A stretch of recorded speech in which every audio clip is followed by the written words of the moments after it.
Nuestro equipo de trabajo: Melania Acosta, Daisy Reina, Tania Osorio y Paula Arjuela. Estudiantes del Colegio Distrital Clemencia de Caicedo. Estamos aquí para hablar con Alejandra Barrios, de MOE Misión de Observación Electoral, sobre Voces Cívicas, un proyecto de banco de memoria para la democracia internacional. Este proyecto insta a todos los estudiantes del mundo a realizar y grabar entrevistas orales sobre historia de personas cuyas vidas incluyen el activismo y el compromiso cívico. Alejandra Barrios, la directora de MOE, una institución no gubernamental de alto prestigio y trayectoria en Colombia, que se encarga de hacer la observación electoral para que nuestra democracia en Colombia sea segura y libre. ¿Cómo llegó a esta misión? Empezamos a trabajar en el 2006 con un grupo de organizaciones de la sociedad civil muy preocupados por lo que estaba pasando en los procesos electorales. Creo que todos ustedes han escuchado que este país vivió una historia muy triste y sigue viviendo historias muy tristes de violencia.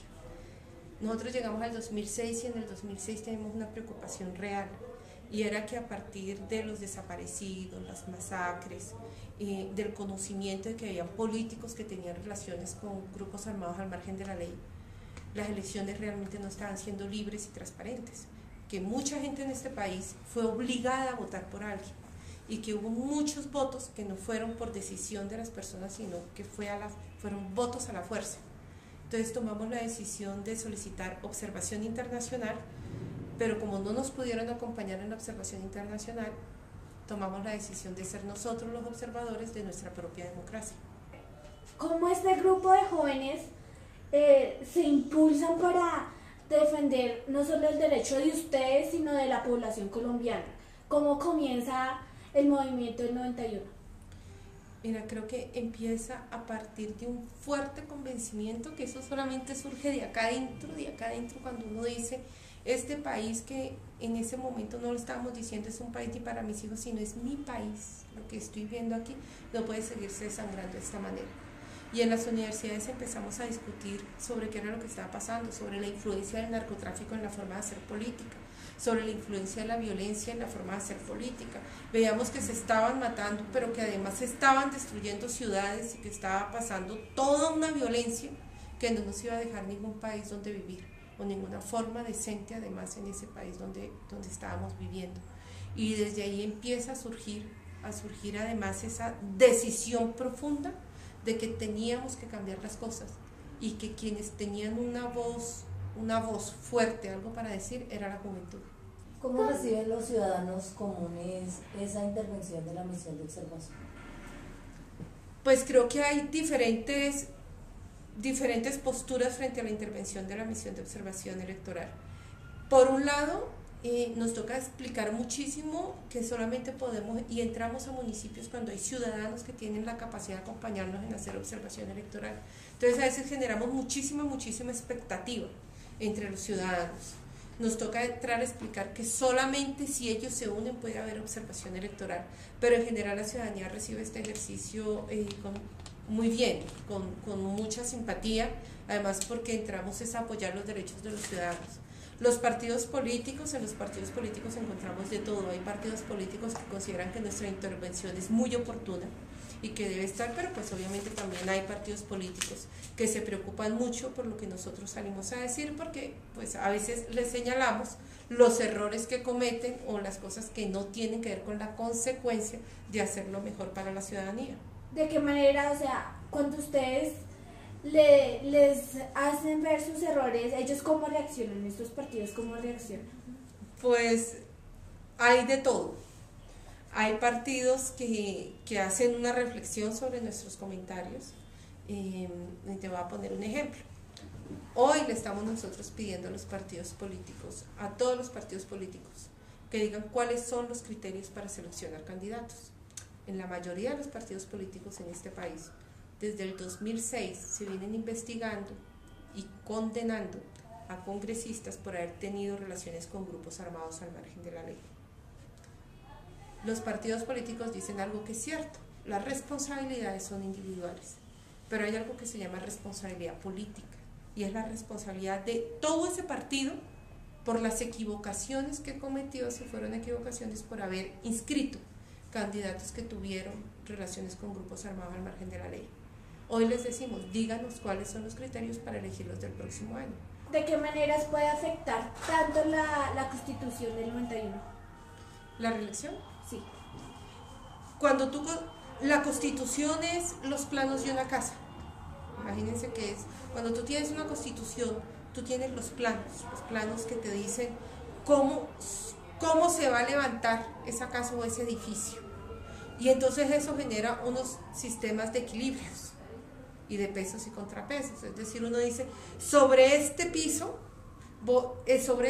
me caben 5 cuartos. Si construyo otro piso más, me caben 3 cuartos. Eso es todo el andamiaje constitucional, que son los poderes. Tenemos un legislativo, tenemos un ejecutivo, tenemos un judicial. Y cada uno de esos tienen tiempos donde tienen poder. Uno no se puede quedar con el poder mucho tiempo porque entonces empieza a volver muy, muy ambicioso. La presidencia de la República o el ejecutivo es un poder muy, muy importante porque es en torno del cual se empiezan a organizar el resto de poderes económicos, sociales, políticos. Si uno empieza a ampliar el poder del ejecutivo, lo que tú empiezas a ver es que los otros poderes se van volviendo más pequeños y empiezan a perder fuerza. Y se supone que esos 3 poderes tienen que tener el mismo tamaño y la misma fuerza. Eso es lo que puede pasar en la medida que sigas haciendo reelecciones. Los otros poderes se van haciendo más pequeños, un poder más fuerte y el equilibrio del edificio te empieza a cambiar. Si existe una reelección, ¿ustedes qué mecanismos utilizarían para garantizar que las elecciones fueran justas? Mira, nosotros no podemos garantizar que ninguna elección sea justa. Eso no lo podemos garantizar nosotros, eso lo tienen que garantizar todos los ciudadanos, pero además lo tiene que garantizar la registraduría contando y contando bien los votos. En principio, lo que vamos a observar es que haya un derecho que es muy importante y es el acceso equilibrado a los medios de comunicación. Entonces, en principio, lo que vamos a observar es en referendo que tanto los que votan, los que quieren que sí haya reelección, como los que quieren que no haya reelección, como aquellos que van a hacer abstención activa, que también es una decisión política, tengan el mismo derecho de acceso a los medios de comunicación y la posibilidad de acceder a la misma cantidad de recursos para poder hacer sus campañas.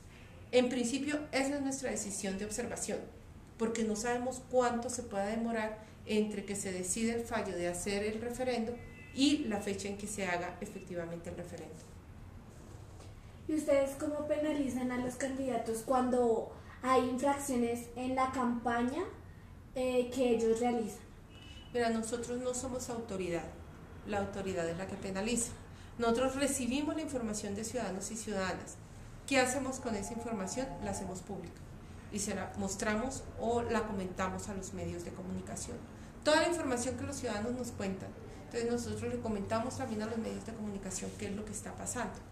Y eso pretendemos, y lo hemos logrado en muchos casos, que haya una sanción moral, que si sabemos que un candidato se gastó más plata, la gente no vote por ese candidato. ¿Cuál es la zona de más riesgo electoral? Hay diferentes zonas y cada zona tiene riesgos electorales diferentes. Digamos, el único riesgo electoral que hay en Colombia no es el del conflicto armado. Casi todo el mundo piensa que ese es el mayor riesgo que tenemos. No, ese es un riesgo y es un riesgo muy importante. Pero hay otros riesgos que también, y somos los que vivimos en cotidiano. Son los riesgos, por ejemplo, que tenemos cuando por temas de pobreza o por temas de acceso a la información se compran y se venden votos. Cuando se engañan a los ciudadanos haciéndoles promesas que después no se pueden cumplir. ¿Cómo cree usted que los colegios pueden ayudar a formar esa conciencia política en los niños y niñas de Colombia? Leer y leer prensa, escuchar noticieros, mirar las revistas. Y ustedes dentro de los colegios tienen que garantizar que hayan procesos electorales libres, transparentes y auténticos. Y por eso ustedes también deberían pedirles a las directivas de sus colegios que tienen todos que tener la urna, que hagan un registro de censo electoral y hacer las elecciones en los colegios como hacemos las elecciones para elegir alcaldes o gobernadores, porque esa es la forma como empezamos a conocer nuestro sistema electoral, a hacer campañas donde cuenten cuáles son sus propuestas, donde tengan programas, donde si van a hacer carteleras, ¿quién les financió la cartelera? Si la plata de las carteleras se las dio la mamá, la tía, la abuela, si es producto de las onces. Y esa forma de conocer serían las mismas reglas electorales y iríamos conociendo esas reglas. Bueno, muchas gracias por su tiempo, por compartir con nosotros sus principios. Le agradecemos. Y hasta la próxima. Y a ustedes muchas gracias por la entrevista.